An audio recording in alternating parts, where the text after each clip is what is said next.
I want to start by giving a heads up that I will be talking about some upsetting topics in this review as they pertain to the movie at hand. And before I begin, I also want to take this opportunity to clarify something. In this review, I will be using the acronym CSAM, which, if you're not aware, stands for Child Sexual Abuse Material.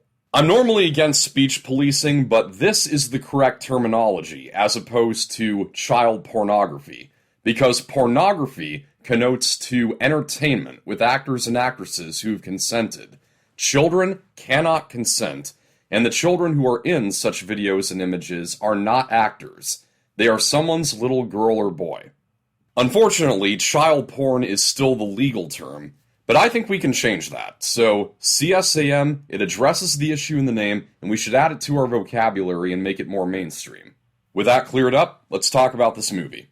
Sound of Freedom stars Jim Caviezel and tells the true story of Timothy Ballard, a Homeland Security agent who specialized in tracking down distributors and consumers of CSAM. He's riveted by the words of a rookie in the agency about how he's arrested nearly 300 pedophiles in his career, but has never actually saved any of the children being abused. So he approaches one of the criminals he arrested, pretending to be a pedophile himself, and once he gains his trust, he manages to set up a meeting with a young boy named Miguel with the intention of saving him from the trafficking industry.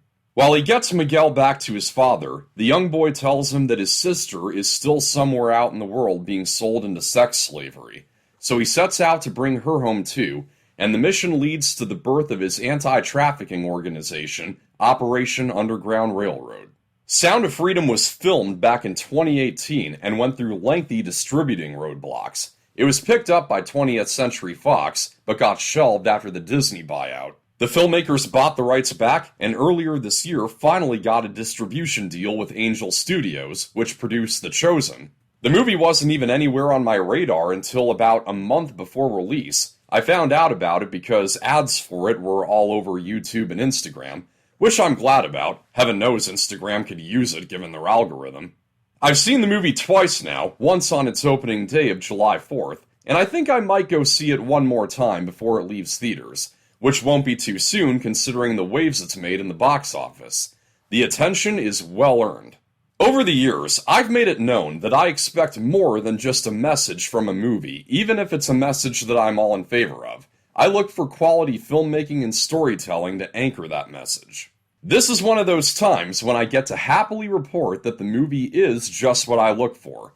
Sound of Freedom is a well-made crime drama that boldly tackles an important global issue rarely ever dealt with in film.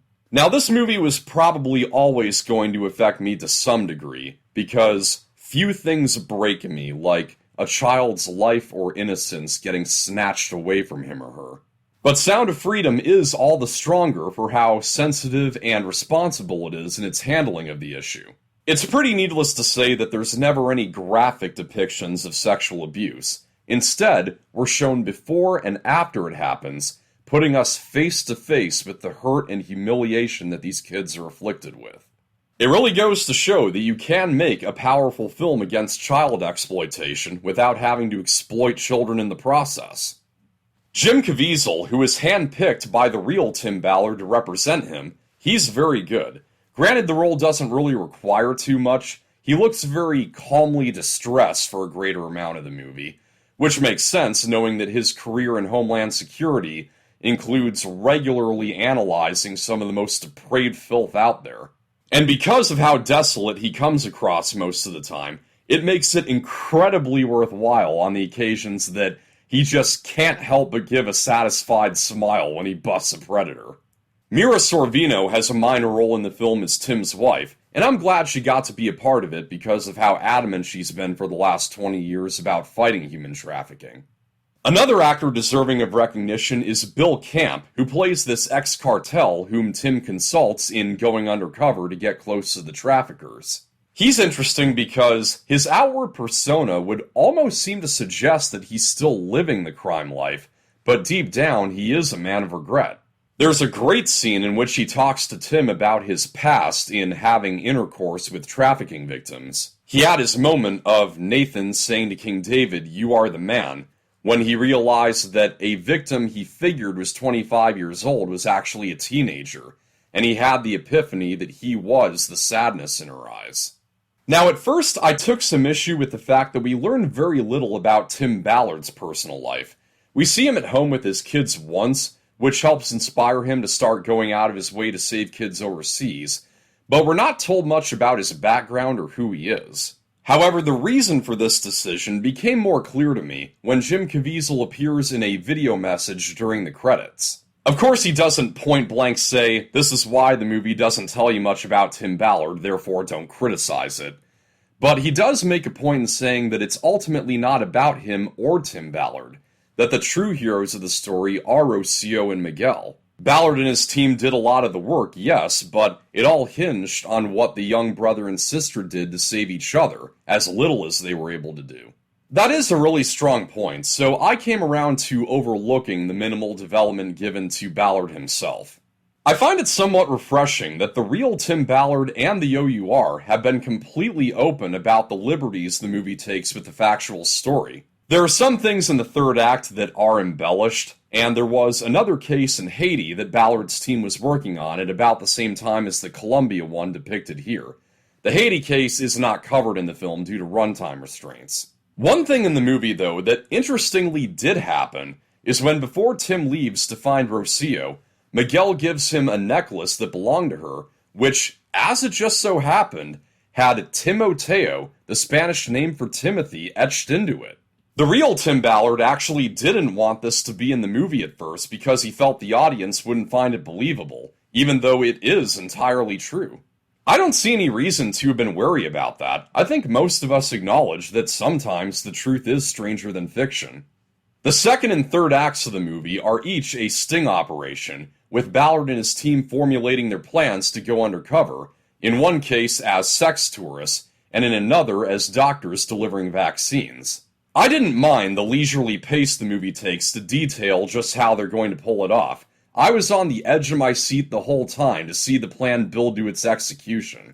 And the movie is technically competent in the meantime, with good-looking establishing shots and great sound, too. In a scene that takes place on the Colombian island before the raid happens, Tim is in a verbal confrontation with pauses in between sentences, and just incidentally, we hear a fly buzzing around. That could have easily been deemed too distracting and been omitted in post-production, but leaving it in adds an extra layer of realistic ambience. The one weak link in the writing and editing, I'd say, is when Tim tries to convince a Colombian police officer to help him in his mission by listing off statistics of child trafficking, that it's growing faster than the illegal arms trade, that America is the biggest consumer of CSAM, and so forth. It'd be one thing if there was some more dialogue that prompts it, but it starts as voiceover during separate scenes before the visual arrives at Tim trying to convince the guy. Because of how that dialogue is arranged, it's the one point in the movie when it feels like it becomes less about showing and more about telling. The movie does make much better editing choices elsewhere, though, particularly the use of two certain shots symmetrical to one another that bookend the film beautifully. There's also a unique score from the Oscar-winning composer Pan's Labyrinth that's predominantly made up of children vocalizing in Spanish. Despite how gorgeously haunting it is, the vocalizing can on occasion be overbearing, like when it mutes the volume during a suspenseful moment toward the end, and thus subtracting from the tension. Overall, though, we have a really riveting and heart-wrenching crime drama that gratefully, in the long run, seems to be garnering the collective praise of audiences on both sides of the political aisle. The sad thing is, there should have been no reason for me to bring up the political aisle when reviewing this movie, but I have to address the ludicrous smear campaign against it. Because apparently, a call to action against the global kidnapping and sexual abuse of innocent children was just way too partisan for the disingenuous hacks at The Guardian, Rolling Stone, Jezebel, etc., who decided to report it as a paranoid QAnon fantasy. Which, I tell ya, I'd give anything to see them try to say that to the faces of the kids who lived through this fantasy. Putting aside the fact that Sound of Freedom was filmed back in 2018 before QAnon gained any notoriety, the reasoning in such articles ranges from laughably far-fetched to just plain non-existent.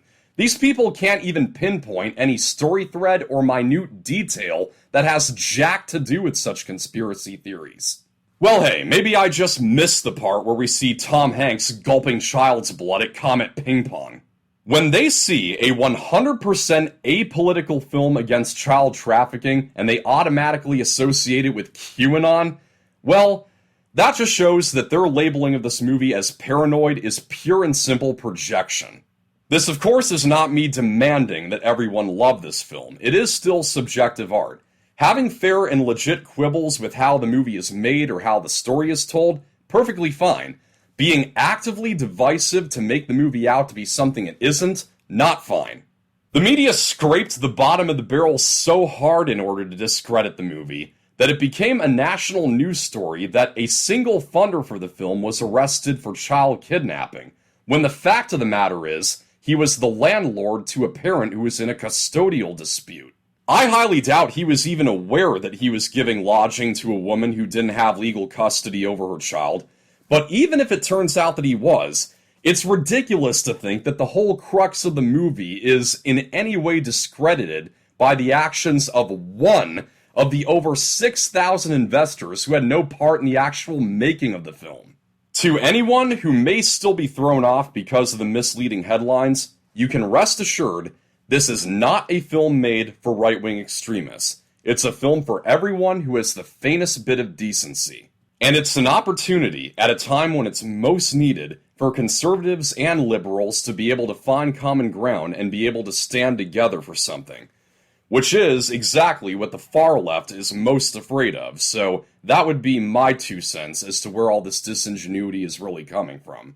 Above all else, Sound of Freedom is a winner for the independent Christian-leaning film studios, and one that is accessible for everyone. While not flawless, it's compelling, suspenseful, and well-acted, and it effectively sheds light on an imperative matter, unflinching yet tasteful in its depiction of the terror it strikes in the hearts of young ones. If you haven't seen it yet, and you have even an inkling that you can stomach it, don't miss it. Scoring on the Factor Facts, Sound of Freedom rings out with an 81%. That's a wrap, thank you for watching, I really hope you found this review helpful. Like and share, subscribe for more content that's a little more upbeat. This is Pop Culture, I'm Alex Pop.